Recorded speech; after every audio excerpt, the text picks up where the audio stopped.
तो students, class 10 के विज्ञान में हम आज अध्याय 12 का एक और जो है इम्पोर्टेंट टॉपिक पढ़ेंगे, जिसका नाम है परिनालिका के कारण चुंबकीय क्षेत्र। तो परिनालिका विद्युत रोधी तांबे तार की अधिक फेरों वाली बेलनाकार आकृति की कुंडी होती है। देखिए, अगर आप तांबे के तार को क्या करेंगे, इस तरह से मोड़ते जाएंगे, उसके फेरे बनाते जाएंगे, तो उसकी आकृति किस तरह की दिखाई देगी? बेलनाकार। ठीक है, एक जैसे बेलन होता है ना, उस तरह का वो दिखाई देगा।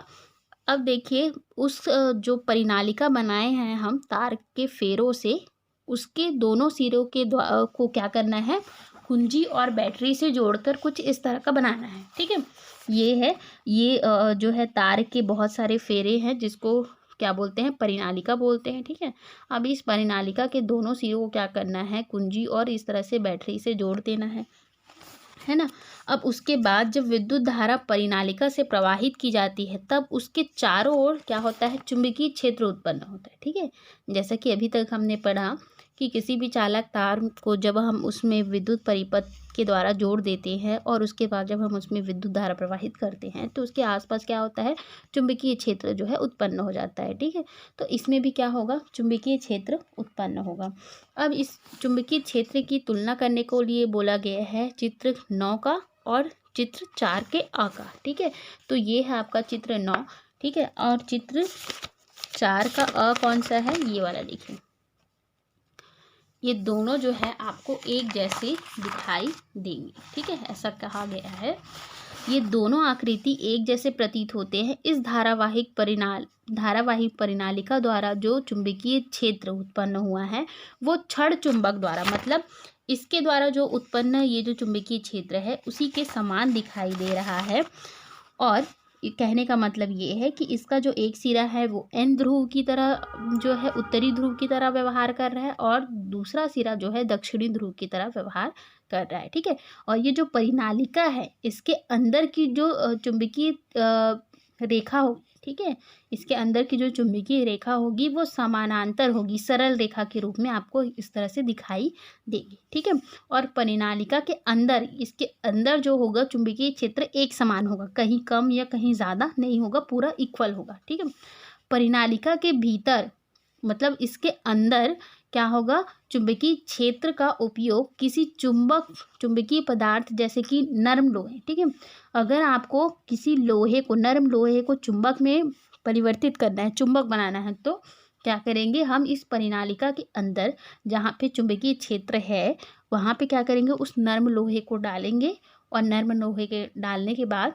परिनालिका के भीतर रखकर उसे चुंबक बनाने के लिए इसका यूज़ भी किया जाता है। ठीक है, तो इस प्रकार से जो बना चुंबक होगा उसको क्या कहा जाता है? विद्युत चुंबक कहा जाता है। ठीक है, ये जो है आपको थोड़ा सा बहुत अच्छे से ध्यान में रखना होगा कि इस चुंबक को क्या कहा जाता है? विद्युत चुंबक कहा जाता है, जिसमें क्या होता है? परिनालिका के अंदर एक नर्म लोहे को डाला जाता है, और वो फिर क्या हो जाता है? वो चुंबक की भांति व्यवहार करने लगता है।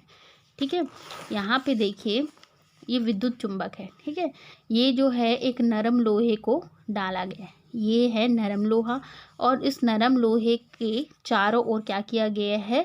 तार को इस तरह से बांधा गया है। ठीक है, परिनालिका की तरह। अब उसके बाद उस दोनों तार को क्या किया गया है? कुंजी और बैटरी से जोड़ दिया गया है।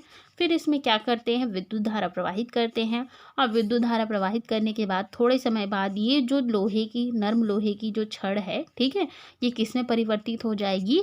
एक विद्युत चुंबक में परिवर्तित हो जाएगी। तो ये है इसका प्रोसेस। ठीक है, अब 2 वर्ड आए हैं, दक्षिणावर्त और वामावर्त।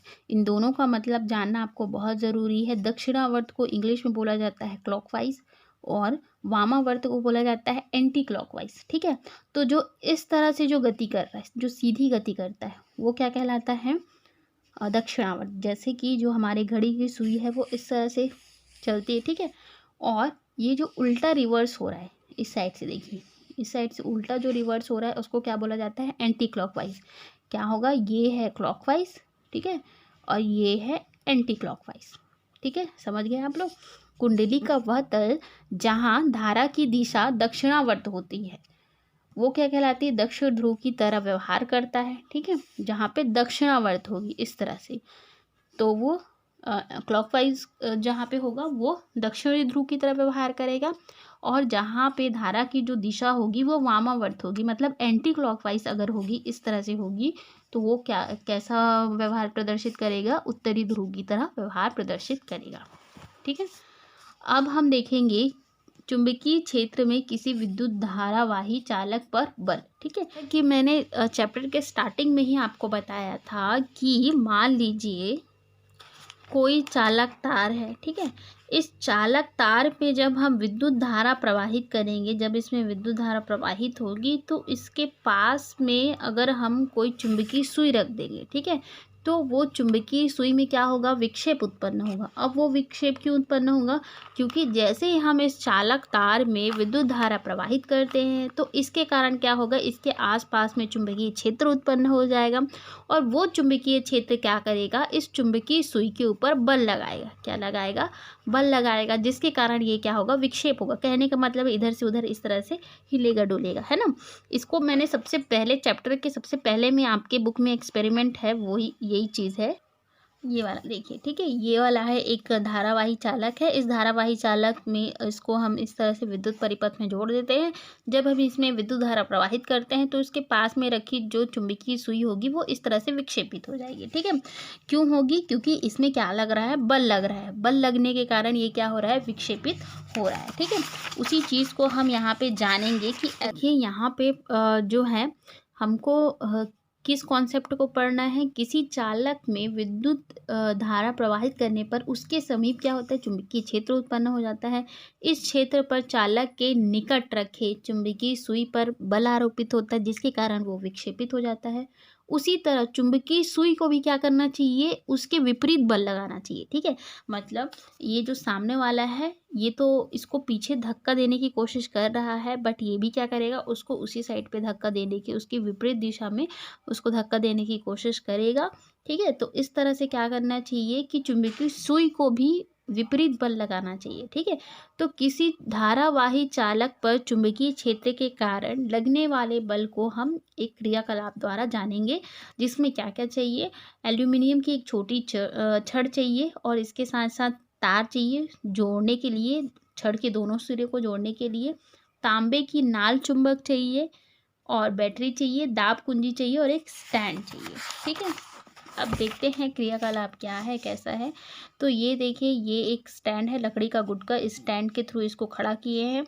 ये है एल्यूमिनियम की एक छड़, ठीक है, पतली छड़।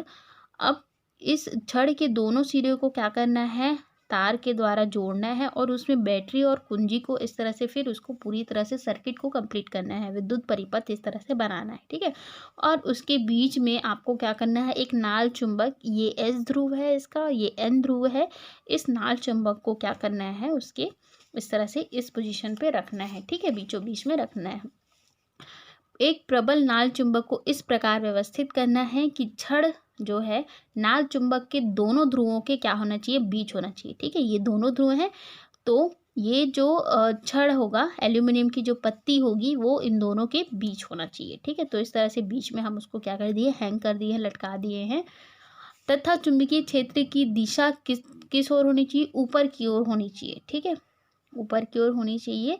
नाल चुंबक का एन ध्रुव छड़ के नीचे तथा एस ध्रुव छड़ के ऊपर होना चाहिए। ठीक है, इस तरह से ये ऊपर वाले भाग में होना चाहिए एस ध्रुव, और एन ध्रुव किस भाग में होना चाहिए, इस तरह से नीचे वाले भाग में होना चाहिए। ठीक है, अब एल्यूमिनियम की छड़ में धारा प्रवाहित करनी है। ठीक है, इस तरह से अब धारा प्रवाहित करनी है। धारा भेजने पर आप क्या देखते हैं, इसको देखना है।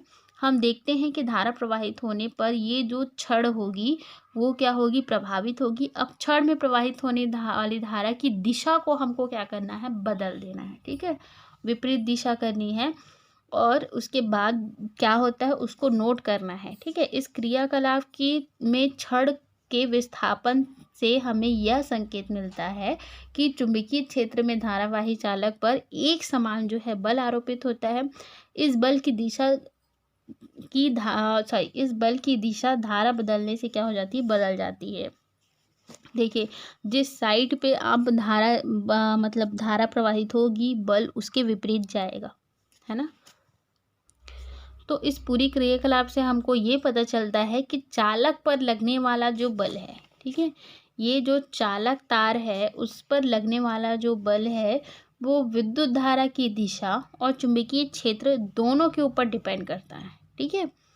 इसके ऊपर जो बल लगेगा वो किसके किसके ऊपर डिपेंड करेंगे, विद्युत धारा की दिशा की धारा किस ओर से प्रवाहित हो रही है, और उसके साथ साथ चुंबकीय क्षेत्र के ऊपर भी डिपेंड करेगा, ठीक है। तो इस क्रियाकलाप से हमने विद्युत धारा की दिशा और चुंबकीय क्षेत्र की दिशा को परस्पर लंबवत रखा और देखा कि बल की दिशा भी इन दोनों की क्या होती है, लंबवत होती है, ठीक है, एक समान होती है। ये जो है ये नियम जो है फ्लेमिंग ने दिया। अब आपको फ्लेमिंग के बाएं हाथ का नियम, ठीक है, बाएं हाथ का नियम करना है। तो ये जो बाएं हाथ का नियम है वो बहुत इम्पोर्टेंट नियम है, आप इसको थोड़ा सा ध्यान से देखिएगा। बाएं हाथ और दाएं हाथ दोनों का नियम बहुत इम्पोर्टेंट है, एग्जाम में काफ़ी बार पूछा जाता है, ठीक है। तो यहाँ पे आपको अपनी उंगली को कुछ इस तरह से क्या करनी है, फैलानी है, ठीक है, इस तरह से फैलानी है जिसमें जो अंगूठा होगा वो बल की दिशा को प्रदर्शित करेगा, और ये इस वाली को उंगली को बोला जाता है तर्जनी, ठीक है, ये है तर्जनी उंगली, और ये किसकी दिशा को प्रदर्शित करेगी, चुंबकीय क्षेत्र की दिशा को प्रदर्शित करेगी, और ये जो मध्यमा मतलब कि जो बीच वाली उंगली होती है वो धारा की दिशा को प्रदर्शित करती है, ठीक है। तो इसे कहा जाता है फ्लेमिंग के बाएं हाथ का नियम, ठीक है। इसमें अंगूठा बल की दिशा, तर्जनी चुंबकीय क्षेत्र की दिशा, और ये जो मध्यमा होती है वो धारा की दिशा को प्रदर्शित करती है, ठीक है। तो ये जो है बहुत इम्पोर्टेंट है ना, आपको इसको याद रखना होगा। और इसका यूज़ कहाँ किया जाता है, चुंबकीय क्षेत्र में रखे धारावाही चालक पर बल की दिशा को ज्ञात करने के लिए फ्लेमिंग के बाएं हाथ के नियम का उपयोग किया जाता है। इसको आप बहुत अच्छे से पढ़ लीजिएगा, ठीक है।